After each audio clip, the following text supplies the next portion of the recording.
한 주간의 삶도 성령 충만하시고 또 행복한 삶이 되시기를 축원합니다. 사람이 인생을 살아갈 때 그냥 사는 게 아니죠. 우리가 살아갈 때 여러 가지 힘도 되고 기쁨도 되고 또 우리가 누릴 수 있는 많은 것들이 있고, 우리가 살아갈 때 그냥 사는 게 아니라 목표도 있고 여러 가지 또 그 목표를 이루기 위한 의욕도 있고, 그래서 삶에 여러 가지 에너지들이 있을 수 있습니다. 그렇다면 사람이 무엇으로 살아가는가? 실은 이 질문을 우리가 다시 한번 우리 스스로에게 해보는 것이 상당히 중요하다는 생각을 해봅니다.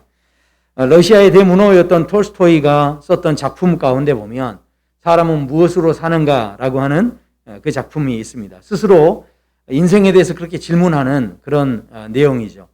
그런데 그 내용을 보면 참 기가 막힌 내용이 소개가 됩니다. 하나님께서 천사 미하일에게 명령을 하나 내립니다. 저 땅에 가서 한 여인을, 어느 집에 가서 한 여인의 영혼을 데려와라. 이제 그 여인의 운명이 다했다. 그래서 그 여인을 데려오게 합니다. 그래서 이 천사가 미하일이 그 여인의 집에 가서 그 여인을 데려오려고 하는데, 그 집에 가보니까 거기에 아이들이 있는 겁니다. 그러니까 이 엄마가 떠나버리면 이 아이들은 고아가 되는 거고, 보니까 그 주변에 이 아이를 돌볼 만한 어떤 사람도 없는 겁니다. 그러니까 한순간에 엄마를 잃게 되면 이 아이들을 마음이 어떻겠습니까? 아니, 하나님은 왜 이런 가정에 이 어머니를 생존하게 하지 않으시고 왜 이 생명을 찾기를 원하시는가? 너무 이해가 되지 않습니다. 그리고 그 상황을 볼 때, 그 아이들을 볼 때 너무 가슴이 아파서 도저히 그 어머니의 영혼을 데려올 수가 없는 그런 상황이 되어졌다라는 거죠. 그래서 이 천사 미하엘이 하나님의 명령을 어겨버립니다. 그리고 하나님 앞에 갔을 때 하나님께서 이 천사의 지위를 박탈하고, 네가 이 하나님의 명령에 순종하지 않았기 때문에 내가 3가지 질문을 할 텐데 그 질문의 대답을 찾아와라. 그러면 다시 천사의 자리를 회복시켜 주신다는 거죠. 그러면서 이 천사 미하엘을 한 청년의 모습으로 이 땅에 내려가게 합니다. 그래서 이 청년이 된 미하엘이 구두 수송공을 만나게 되고, 이 구두 수송공 시몬과 함께 이제 생활을 하면서 이 하나님께서 말씀하신 이 질문에 대한 답을 찾기 시작합니다.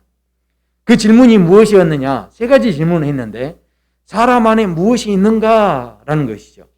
그리고 두 번째는 사람에게 허락되지 않은 것이 무엇인가 하는 것이었습니다. 그리고 3번째는 사람은 무엇으로 사는가라고 하는 이 질문에 대해서 답을 찾으라는 것이었죠. 그래서 이 구두 수송공 집에서 함께 일을 하다가 이 질문들에 대한 대답을 결국은 찾습니다. 그런데 놀라운 것은요, 이 질문에 대한 대답을 모두 찾은 다음에 미하엘이, 그전에는 그렇게 하나님이 이해가 안 되고 그렇게 답답했는데 하나님께서 왜 그 여인을 데려오라고 하셨는지 그제서야 이해가 된 겁니다. 그리고 그제서야 하나님의 뜻이 깨달아진 거죠. 그래서 하나님 앞에 이 질문을 찾을 때마다 미소 띤 얼굴로 이 질문을 결국은 찾고 천사의 자리를 회복하게 되는 그런 이야기죠. 그렇다면 이 질문에 대해서 이 천사가 발견한 것은 무엇이었느냐? 첫 번째, 사람 안에 무엇이 있는가 하는 것인데, 모든 사람들을 보니까 다 사랑의 씨앗들이 있다라는 거죠. 그러니까 조금 까칠해 보이는 그런 사람들도 그 속에 가만히 보니까 다 이 사랑의 씨앗들이 다 있더라는 거예요. 아무리 못돼 보이는 사람일지라도 그 사람 마음속에 이 씨앗이 있음을, 이 사랑이 있음을 보았다라는 거죠. 그리고 두 번째로, 사람에게 허락되지 않은 것이 무엇인가 봤더니 자기에게 뭐가 필요한지를 미리 볼 수 있는 그런 눈들이 없더라는 거죠.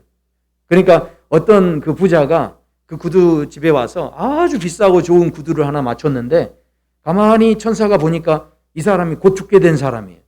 그 구두가 필요가 없는데도 불구하고 그 구두를 맞추러 온 겁니다. 그래서 이 미하엘이 구두는 만들지 않고 장례식 때 쓸 슬리퍼를 만듭니다. 그러니까 이 구두 수송공이었던 시몬이 굉장히 이상하게 생각을 하죠. 나중에 시간이 지나고 나서 그 집에 있는 그 집사가 와서 이제 더 이상 그 구두가 필요 없다. 주인이 돌아가셨으니까 이제 장례식 때 쓸 슬리퍼를 만들어 달라고 하는데, 이미 만들어 놓은 겁니다. 그러니까 이게 무슨 이야기입니까? 우리가 이 땅을 살 때 한 치 앞도 실은 분별할 수 없는 그 연약한 존재라는 거죠. 그런 연약한 존재이기 때문에 이 땅의 사람들이 어떻게 살아가고 있느냐, 결국은 그 사람들이 서로에 대한 그 사랑을 가지고 살아가고 있었다라는 것을 발견했다라는 것입니다. 실제로 그 한 여인, 그 어머니의 영혼을 데려가 버렸을 때 그 고아가 됐던 그 아이들 내버려 두지 않으시고 그 주변에서 그 고아가 된 아이들을 돕기 위해서 나선 사람들이 있었고, 그 아이들을 하나님이 돌보시고 그 아이들에게 하나님이 또 다른 은혜를 베푸셔서 그것을 경험하면서 또 그 사람들이 또 다른 사랑을 알아가게 되고, 많은 사람들의 그 연관된 상황 속에서 하나님께서 이루어내는 그 놀라운 일들을 보면서 자신이 하나님의 뜻을 깨닫지 못했음을 분명하게 깨닫게 되는 그런 시간들을 보냈다라는 것이죠. 사랑하는 성도 여러분, 지금 우리가 사는 이 세상도 정말 이해되지 않는 문제들 투성입니다. 여러 가지 사회 문제, 정치 문제, 경제 문제, 이 사회에서 지금 일어나고 있는 모든 종교 문제, 도덕 문제, 그리고 여러 가지 재정, 전쟁과 재난과 기근과 심지어는 이 전염병의 문제까지 우리 안에 수없이 많은 문제들, 우리가 지금 이해할 수 없는, 거의 1년여 시간이 넘도록 이 전염병이 그쳐지지 않고 계속되고 있는 이 상황 속에서 우리가 너무 답답하고 왜 이런 이해할 수 없는 이 아픔들이 우리에게 계속되는가 하는 생각들을 우리가 할 수 있습니다. 많은 전문가들이 그래서 이 문제를 가지고 이렇게도 보고 저렇게도 보면서 나름대로 해결책을 내놓고 있고 그렇게 이야기하고 있지만, 결국은 그분들이 이야기하는 모든 말들 그분들이 책임질 수 있느냐? 그렇지 않습니다. 아무도 그 말을 책임질 수 없다라는 것이죠. 정부에서 아무리 물질을 쏟아붓고 또 그동안 아무리 많은 가지고 있는 업적을 내세우고 아무리 많은 성공 사례들을 이야기한다 할지라도 그래도 이 문제가 그렇게 해결되는 것이 아니다라는 것이죠. 그리고 왜 그렇습니까? 우리가 해결됐다라고 생각하는 그 문제들이 또 다른 문제들을 또 만들어내고 있고 또 다른 변이 바이러스가 있고, 이 모든 상황들이 우리가 도무지 이해할 수 없는 상황들이 우리 앞에 펼쳐지고 있을 때 우리는 너무 답답하고 너무 힘들고, 그래서 이 상황 속에서 우리가 도대체 어떻게 살아야 될까 하는 생각을 우리는 다시 한번 해보지 않을 수 없다라는 것이죠. 그러나 성경은 우리에게 분명히 이야기합니다. 오늘 천사 미하엘이 그렇게 하나님 이해할 수 없는 상황이었지만 결국은 사람들이 사랑으로 살아가는 것을 발견했던 것처럼 성경에서 분명하게 우리가 지금 당장에는 이해되지 않더라도 우리가 이 땅에서 분명하게 살아야 할 삶의 방식이 있는데 그것이 바로 사랑이다라고 그렇게 선포하십니다. 그래서 고린도전서 11장에 보면 내가 사람의 방언과 천사의 말을 할지라도 사랑이 없으면 소리나는 구리와 울리는 꽹과리가 된다라고 말씀합니다. 어떤 청년이 소개팅을 했는데, 그런데 이 청년은요 이름이 굉장히 독특했어요. 그래서 이름만 들어도 참 이렇게 좀 어떻게 이런 이름이 있을까 이런 생각이 있었던 청년입니다. 이름이 뭐냐면 하철입니다. 상철 이런 것도 아니고 하철이에요, 하철. 그러니까 그 자리에서 이제 나왔던 상대 그 아가씨가 함께 나와서 이 데이트하면 이제 서로 미팅을 하면서 그러면서 서로 이제 자기 소개를 하는데, 남자의 그 이름을 듣자마자 이 여인이 그냥 박장대소를 하면서 막 웃는 겁니다. 왜 그랬느냐? 이 청년의 성씨가 지씨였어요. 지하철. 그러니까 얼마나 그게 웃긴지 막 이 아가씨가 웃는데 나중에 이 아가씨가 그러더라는 거죠. 가만히 보니까 당신하고 저하고는 천생연분이에요.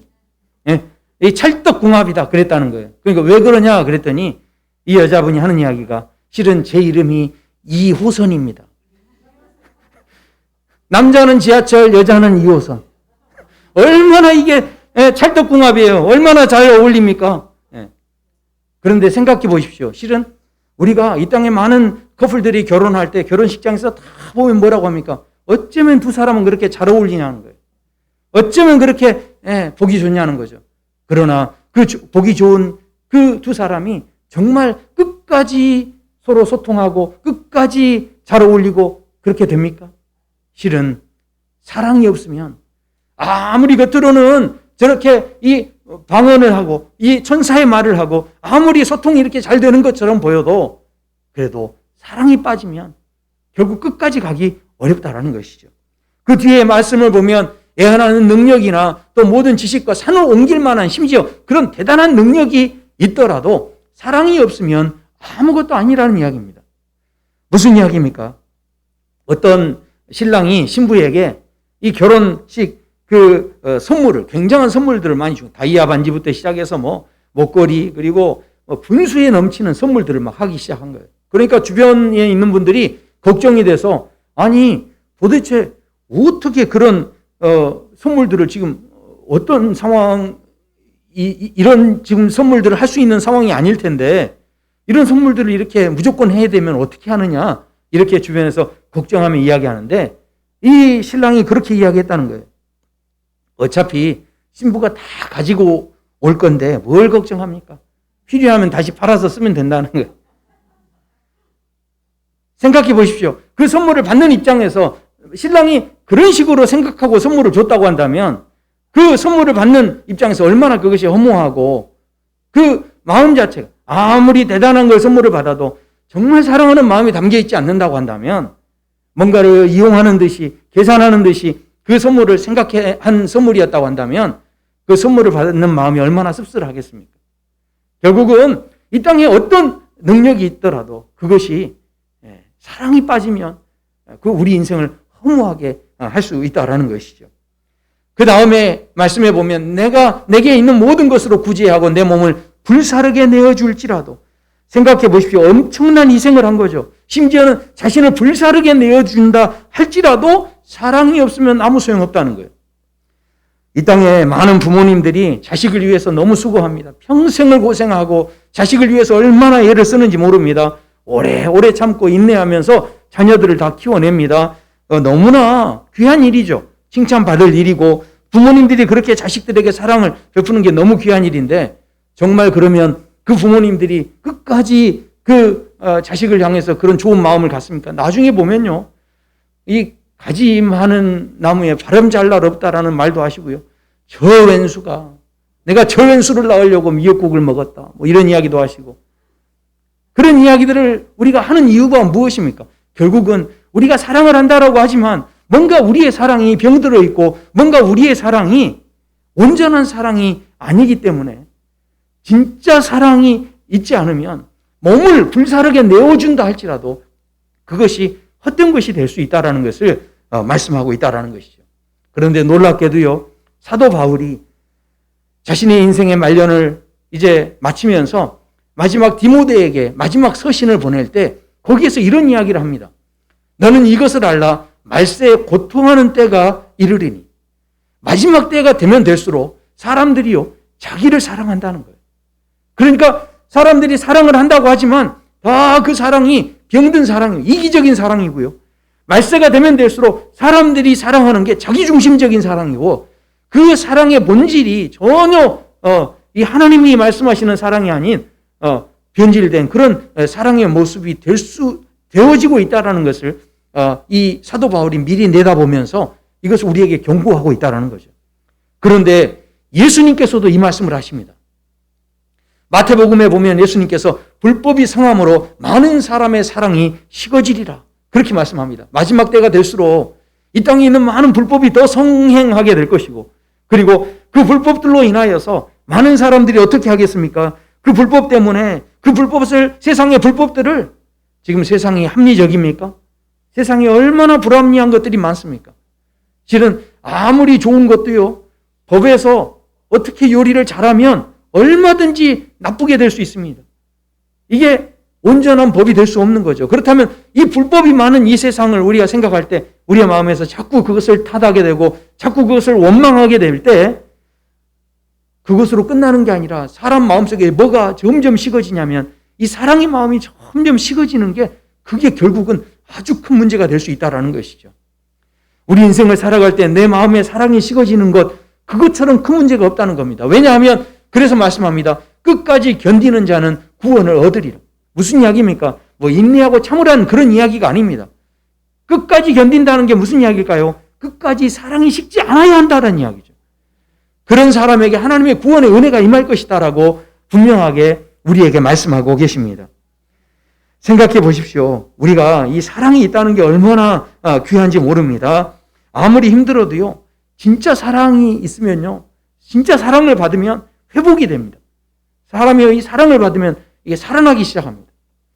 우리가 키우는 식물들도요, 그냥 자라지 않습니다. 사랑을 받는 식물들은 더 건강하게 잘 자랍니다.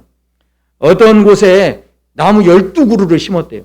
그리고 그 12그루에다가 이름을 다 붙였는데, 베드로, 야고보, 요한, 이렇게 빌립 하면서 다 예수님의 12제자들의 이름을 다 붙인 거예요, 나무에.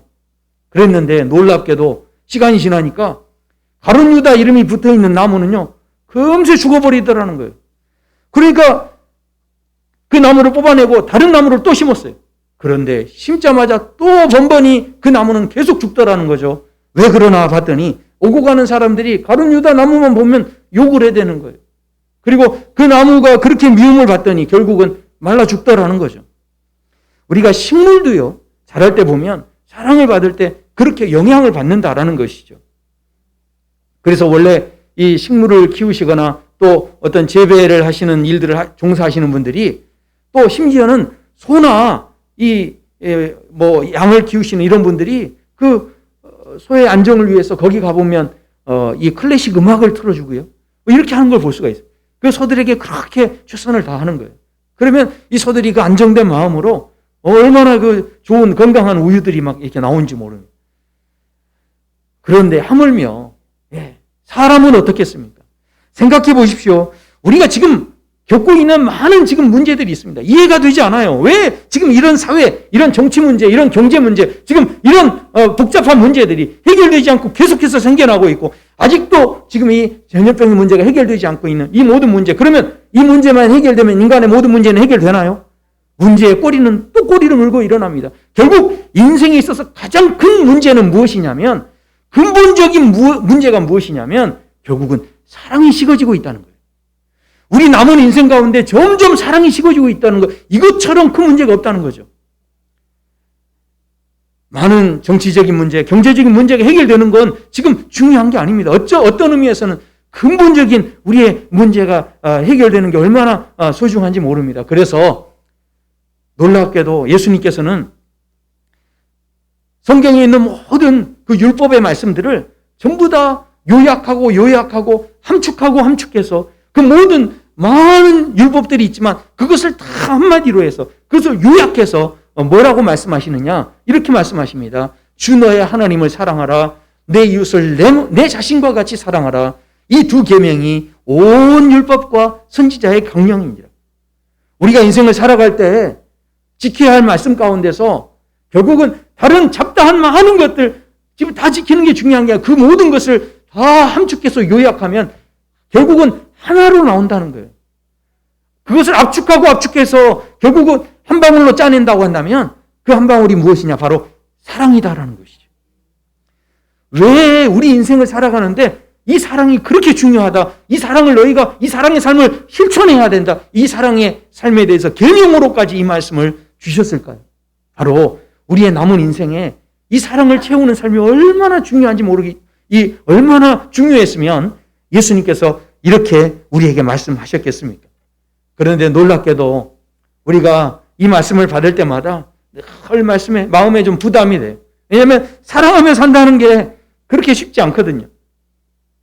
늘 좀 어렵게 느껴지는 그런 말씀으로 다가오게 된다라는 것이죠. 더군다나 우리가 사랑을 그래도 교회 다니시는 분들이 어떻게든 사랑해 보시려고 구제도 하고 선교도 하고 여러 가지 부분으로 그렇게 애를 쓰십니다. 노력하지 않는 게 아니죠. 세상에서도 그렇지 않습니까? 교회에서 남모르게 하는 일들, 오른손이 하는 일, 왼손이 모르게 하는 일이 얼마나 많은지 모릅니다. 그런데 절대 그런 것은 뉴스에 나오지 않아요. 얼마나 수고를 하는지 모릅니다. 그런데도 불구하고 그 사랑은 드러나지 않고 사람들이 오히려 오해하고 복음을 전하는 것 자체를 오해하고 여러 가지 그런 답답한 상황들을 우리가 경험하고 진짜 사랑의 힘이 발휘되지 못하는 그런 지경에 우리가 있다라는 것이죠. 왜 이렇게 잘 안 될까요?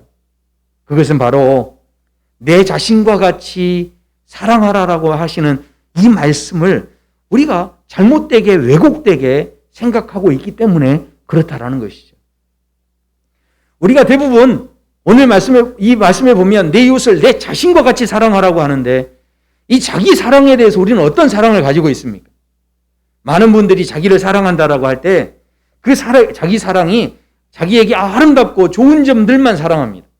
그리고 다른 사람에게 칭찬을 받아서 또 다른 사람이 이렇게 격려해주고 당신 대단합니다. 좋습니다. 하는 그런 부분들만 가지고 우리가 사랑한다라는 거죠. 거울을 보면서도 우리가 거울 보시면서 어떻습니까? 내가 눈이 너무 예뻐요. 그러면 거울 볼 때마다 어떻게 해요? 야, 정말 내 눈은 정말 예쁘다. 이렇게 실은 생각할 수 있죠. 그런데 어떻습니까? 코를 보고 코가 별로 안 예쁘게 생기면 코 볼 때마다 화가 나는 거예요. 그리고 부모님이 미워지는 거죠. 그리고 자신의 안 좋은 부분들은 다 무시해버리고 늘 좋은 점만 생각하고 좋은 점만 사랑하는 그런 식의 사랑을 실은 누가 하고 있냐면 우리 모두가 하고 있다라는 것이죠. 그런데 그런 식의 자기 사랑으로는 하나님께서 말씀하시는 이 이웃 사랑의 부분들을 보전하며 나갈 수 없다라는 것입니다. 그래서 오늘 우리가 읽었던 본문에서도 이렇게 말씀합니다. 새 계명을 너희에게 주노니 서로 사랑하라. 내가 너희를 사랑한 것 같이 너희도 서로 사랑하라. 그렇게 도전하십니다. 이게 무슨 이야기일까요? 내가 너희를 사랑한 것까지. 하나님의 사랑은 도대체 무엇이었을까요? 예수님의 사랑은 도대체 어떤 사랑이었을까요? 하나님께서 자기를 사랑하시는 그 사랑을 우리가 보려면 창세기로 우리가 이야기를 좀 넘어가 봐야 됩니다.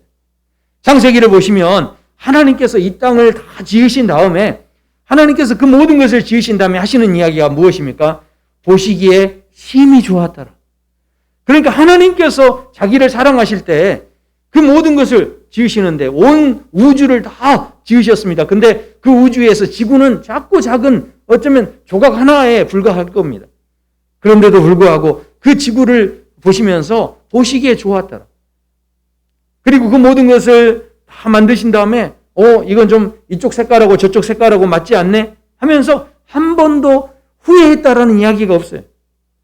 빛이 있으라 하신 다음에 보시기에 좋았다라고 그렇게 말씀하십니다. 그리고 이 나무 저 나무 다 심어놓은 다음에 여기에 좀 부족하네 더 심어야 되겠다 이렇게 말씀하신 적이 없어요. 모든 것 다 만들어 놓으신 다음에 그 바로 하시는 이야기가 보시기에 좋았더라. 그렇게 감동하셨다라는 것입니다. 이것이 바로 하나님이 자기를 사랑하시는 방식이셨다라는 것이죠. 하나님은 뭐든지 완벽하게 잘하시니까 그렇게 하시겠죠. 이렇게 아마 질문하실 수 있어요. 그러나 하나님께서 아름다운 것, 하나님이 대단한 것, 완벽한 것, 그것만 사랑하시는 하나님이 아니셨다라는 거죠. 하나님께서 물론 세상을 아름답게 완벽하게 만드셨습니다마는 거기에 한 가지 수치스러운 일이 생깁니다. 바로 아담과 하와가 하나님의 말씀에 거역을 하죠. 불순종을 합니다. 그러므로 인하여서 하나님이 만들어 놓은 아름다운 세계 질서가 깨지기 시작하고 거기에 큰 오점이 생깁니다. 아니 생각해 보십시오. 만약에 하나님께서 완벽한 것, 강한 것, 또 온전한 것 이런 것만 사랑하시는 분이셨다고 한다면 아담과 하와 그냥 뽑아버리고 그 다음에 또 더 아담과 하와를 업그레이드 시켜서 다른 아담과 하와를 집어넣으셨지 않겠습니까? 그러나 놀랍게도 하나님께서는 그들을 그렇게 처리하지 않으십니다. 그리고 오히려 물론 그들을 벌을 주시긴 하시지만 그들에게 가죽옷을 입혀주시고 그들이 앞으로 어떻게 살아야 될지를 다 알려주십니다. 그들을 다시 만들어도 되는데 하나님은 그런 식으로 우리를 사랑하지 않으셨다는 것이죠. 그 이후에 그 가정 안에 가인이라는 아들이 아벨을 죽이기까지 합니다. 세상에 부모의 잘못을 지금 만회해도 부족할 판에 심지어 이 가정에서 살인사건이 일어난 겁니다. 생각해 보십시오. 하나님이 만들어 놓은 것인데 그 피조세계 안에서 살인사건이 일어났을 때 하나님에게서는 수치스럽고 하나님으로서는 이걸 완벽하게 만들어 놓으셨는데 얼마나 부끄럽고 누구에게도 실은 이야기하고 싶지 않은 그 어떤 상처가 되실 수도 있겠죠. 그런데도 불구하고 그 가인을 너 이제는 안 되겠다 하면서 없애버리신 게 아니라 그 가인을 그래도 품어주시고 그 가인에게 다시 기회를 주시고 그 가인을 떠나지 않겠다라고 약속해 주시는 그 하나님의 사랑이 있었다라는 것이죠. 그 이후에 사람들이 너무 악해서 물론 홍수로 심판을 하시긴 했지만 그게 심판의 목적이 아니었습니다. 진짜 심판의 목적이었다면 그 물로 심판하시지만 나중에 물이 빠지고 난 다음에 모든 게 다 드러나게 하시죠. 그리고 어떻게 합니까? 결국은 노아가 완전한 게 아니죠. 다 쓸어버리신 게 아닙니다. 그 중에 그 부족한 중에 그나마 이 노아의 가정을 그래도 택하셔서 노아를 통하여서 다시 그들을 향해서 새로운 길을 열어주시는데 바로 무지개의 사인을 보여주시죠. 심판의 목적이 아니었다는 겁니다. 결국은 하나님께서 지으신 그 모든 것들이 약한 대로 흘러가고 있지만 그러나 끝까지 그들을 품으십니다. 노아라고 해서 온전했습니까? 그렇지 않습니다. 그런데도 불구하고 그 노아를 불쌍히 여기시고 또 긍휼을 베풀어 주시는데요. 그 뒤에 이 사람들이 바벨탑을 또 쌓게 되는 그 상황 속에서 이 일이 일어났지만 그러나 그 뒤에 이들이 온전했습니까? 온전하지 못하죠. 결국은 하나님께서 아브라함을 불러주셔서 그 아브라함을 통해서 정말 믿음의 조상을 삼으십니다. 아브라함이 온전했습니까? 그렇지 않습니다.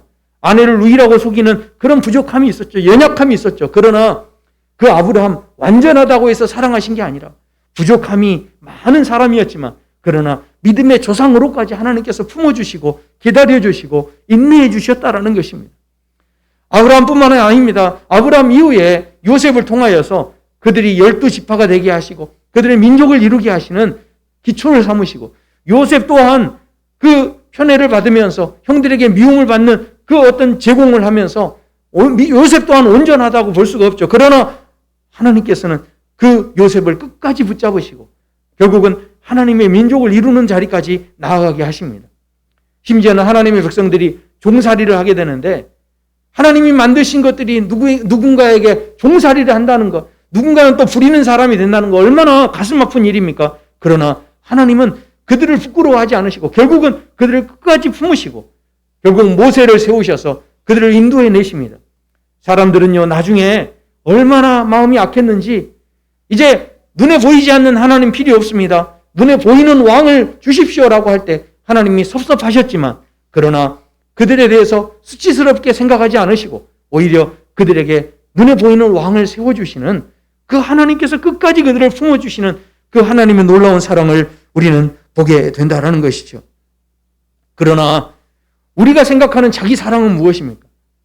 하나님께서는 하나님께서 만드신 모든 것들에 대해서 그렇게 강한 것, 좋은 것, 아름다운 것, 능력 있는 것 이것들만 사랑하신 게 아니라 그 창조하신 모든 것들을 하나같이 포기하지 않으시고 사랑하고 품고 계시는데 우리들이 생각하는 자기 사랑은요 내가 자랑할 만한 것, 내가 칭찬할 만한 것, 내가 가지고 있는 좋은 것만 사랑하는 마음이 우리 안에 있다라는 거죠. 그런 마음을 가지고서 어떻게 우리가 이웃을 사랑할 수 있겠습니까? 그것이 어떻게 온전한 사랑이 될 수가 있겠습니까? 내 안에서 늘 잘한 것, 좋은 것만 사랑하는 사람이 다른 사람을 사랑할 때 사랑할 만한가 아닌가 판단하지 않겠습니까?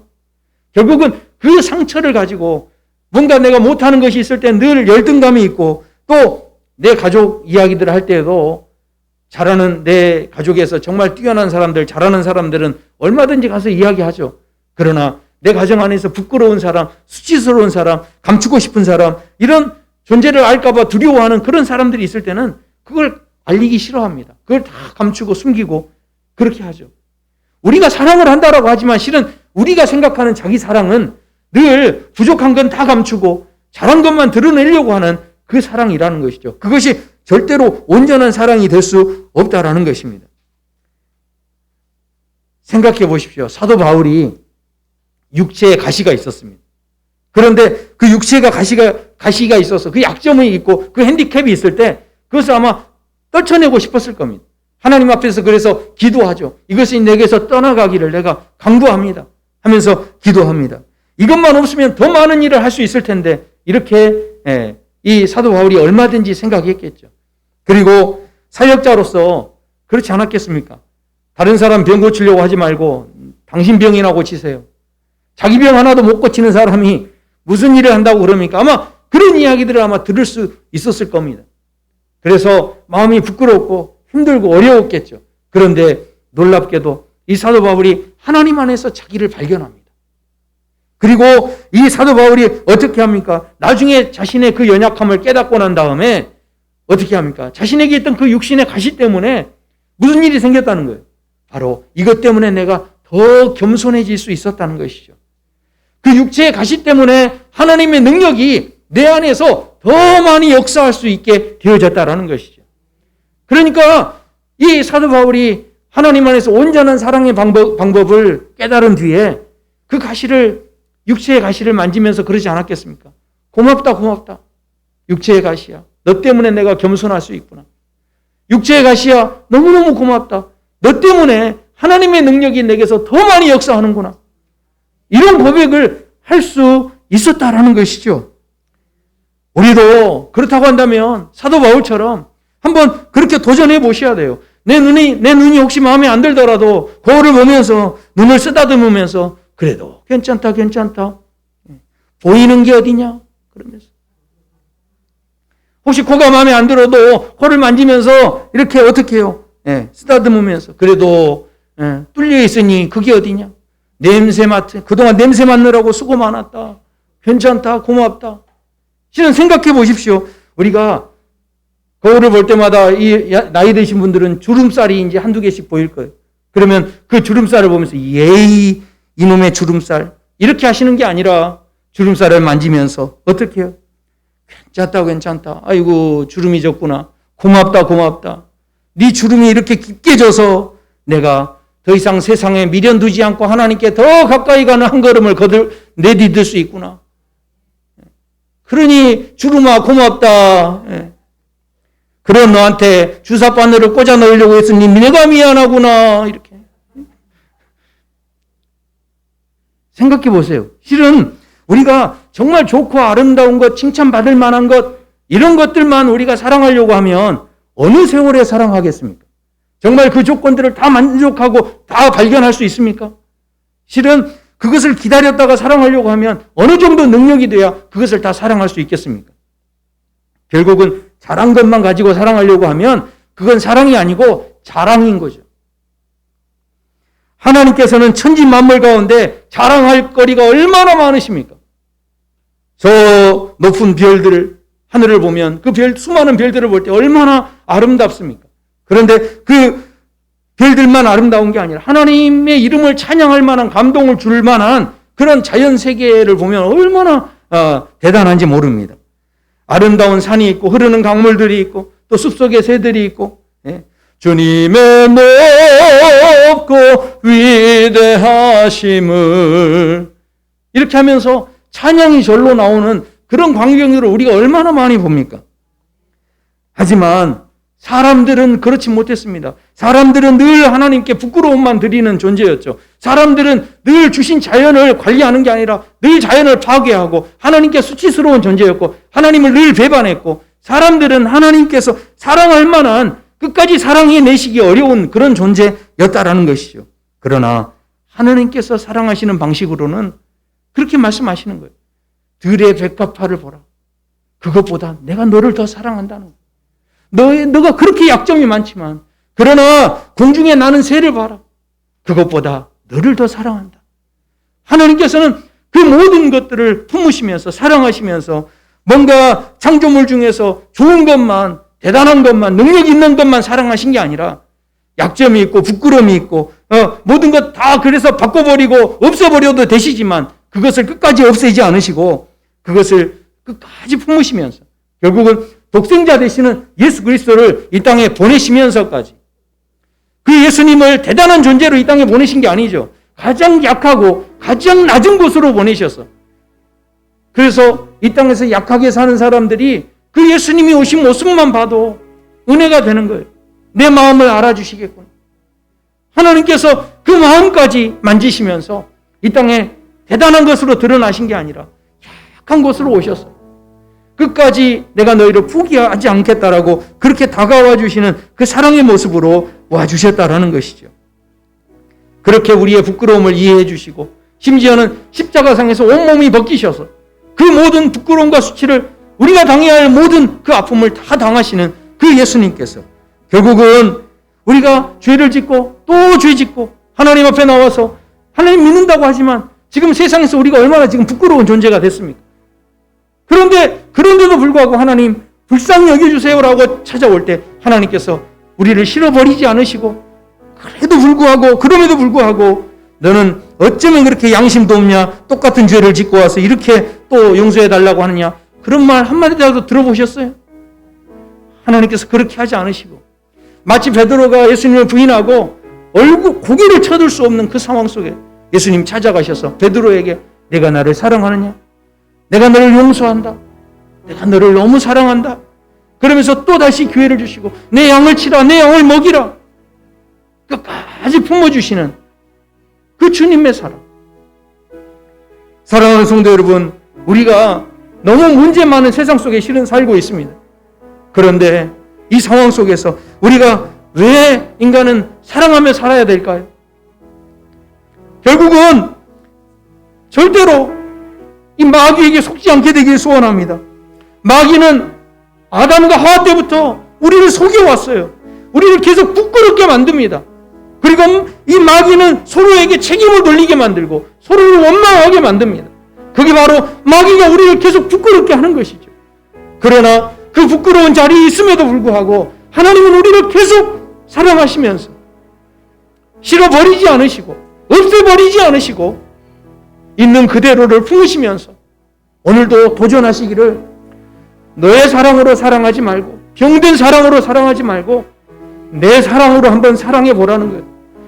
이 땅에 있는 남아있는 동안 무슨 문제가 해결된다고 한들 그게 뭐가 중요하겠습니까?